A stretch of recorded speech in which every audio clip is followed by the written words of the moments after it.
Rohit Khanna, times of India. Sir, दो सवाल। Do you see, sir, this, and there is a palpable thing that, sir, there is a lot of anti-incumbency vote this time with the high turnout. Do you see, sir, this anti-incumbency vote fragmented, and also do you see, sir, there will be a lot of seats where the winning margin will be very thin? मुझे तो tsunami दिख रही है भाई, और मुझे लगता है कि बहुत बड़े मार्जिन के साथ सीटें भी बढ़ेगी और सीट जीतने का मार्जिन भी बढ़ेगा। कल मैं मध्यम ग्राम में गया था, रात को जो नजारा दिखा है, मध्यम ग्राम में मैं चौथी बार प्रचार करने के लिए गया, पहली बार नहीं गया हूं। मध्यम ग्राम में रोड शो बहुत, मतलब मेरी कल्पना से बहुत बड़ा था।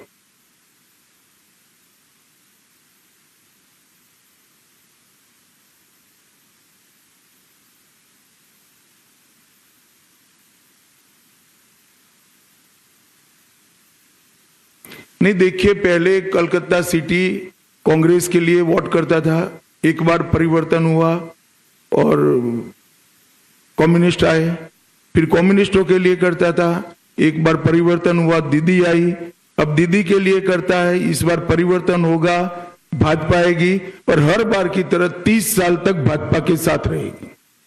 আমি যার নাম ডাকছি এবং তার তিনি হাত তুলবেন, মনোজ্ঞা লোহিয়াল দিদি, এনডিটিভি।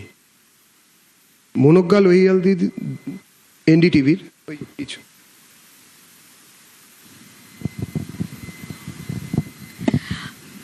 अमित जी, मेरा सवाल ये है कि अभी तक प्रधानमंत्री नरेंद्र मोदी ने झालमुड़ी खाई है, नाव में आज सैर की है और उसके बाद गंगा नदी और बाकी सबकी बातें हुई हैं। जो भी होता है उसे मुख्यमंत्री ममता बनर्जी कहती हैं या तो पब्लिसिटी स्टंट है या फिर बंगाल में एक जगह बनाने की। ममता जी का मानसिकता ऐसा है, मोदी जी बोलेंगे नहीं कभी, मगर गलती से बोल जाए टीएमसी को वोट दो तो कहे नो नो नो नहीं देना है, मोदी कहता है टीएमसी को वोट मत देना। अब ममता जी को कौन समझ सकता है? भला कोई गंगा में नाव से सैर करे और अपने आप को गंगा किनारे रहने के वाले लोगों के साथ जोड़कर गंगा के शुद्धिकरण का वादा याद कराए, इसमें क्या आपत्ति हो सकती है? और झालमुड़ी खाने में क्या आपत्ति? ममता दीदी भी मैंने सुना है खाती है, अब मोदी जी खा रहे तो विरोध कर रही है। বিপ্রশ্রী, आनंदबाजार पत्रिका।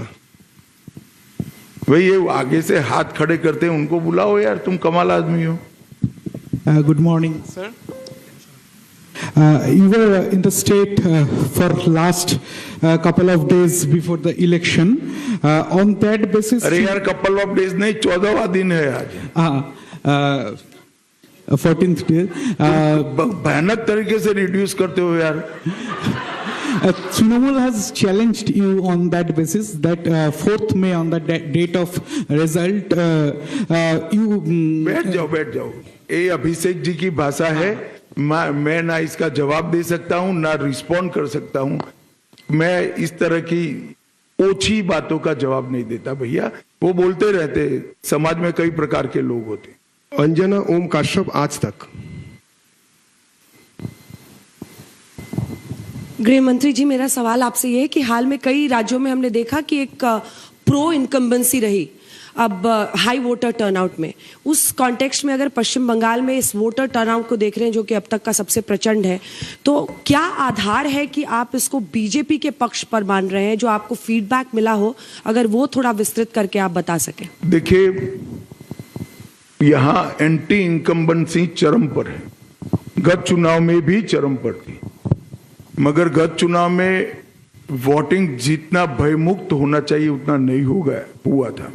ढेर सारे बूथ लूटे गए थे, ढेर सारी जगह पे गांवों से मतदाता को निकलने नहीं दिया गया था। वहां तक कि हमारे कुछ कार्यकर्ताओं ने प्रयास किया था कि तृणमूल के झंडे लेकर जुलूस निकाल कर वोट डालने जाए तो शायद देने देंगे, मगर ये भी सफल नहीं हुआ था। इस चुनाव में शुरुआत से मतदाता सूची का शुद्धिकरण हुआ है, ढेर सारे फर्जी मतदाता कट गए हैं, ढेर सारे घुसपैठियों के नाम कटे हैं। प्रशासन ने और पुलिस ने और सीएपीएफ ने सुरक्षा का चौक चौबंद व्यवस्था करा है और चुनाव आयोग ने भी अपनी पैनी नजर भयमुक्त वोटिंग के लिए बनाकर रखी है। और इसके कारण मुझे पूरा भरोसा है कि जो रोष है ये रोष की अभिव्यक्ति मुक्त मन से चुनाव में हुई है, परिणाम हमारे पक्ष में आए। सब्यसाची जुगशंकर।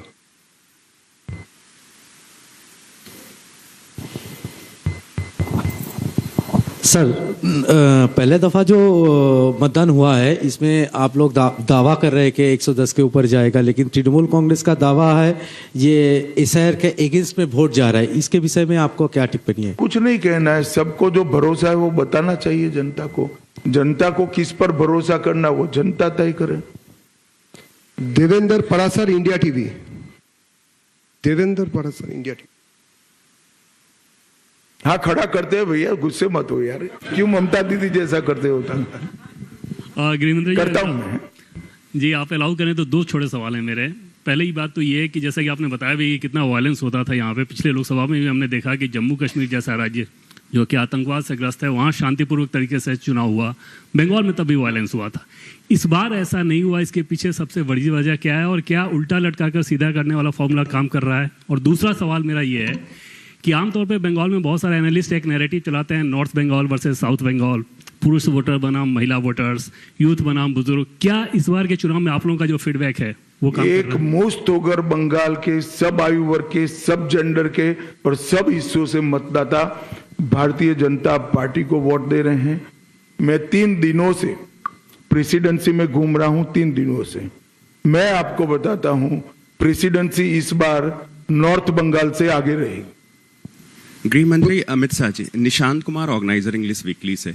आपने कहा कि इस चुनाव में प्रथम चरण में अभी तक कोई भी हत्या नहीं हुई, जो कि बहुत ही काबिले तारीफ है, लेकिन कुछ जगहों पर जो भाजपा के कैंडिडेट हैं उनके ऊपर आक्रमण हुआ, अटैक हुआ।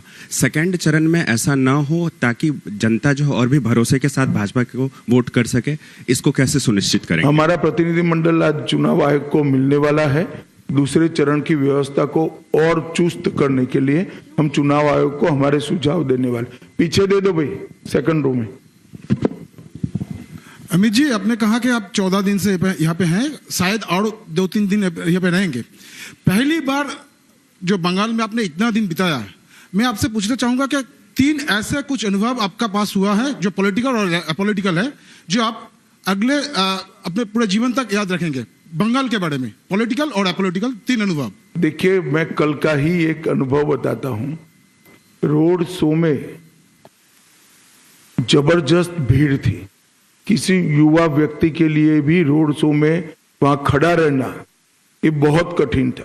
शायद मैं न्यूट्रल मतदाता होता तो मैं भीड़ देखकर अपने घर चला जाता, वोट भाजपा को देता। इतनी भीड़ थी कल।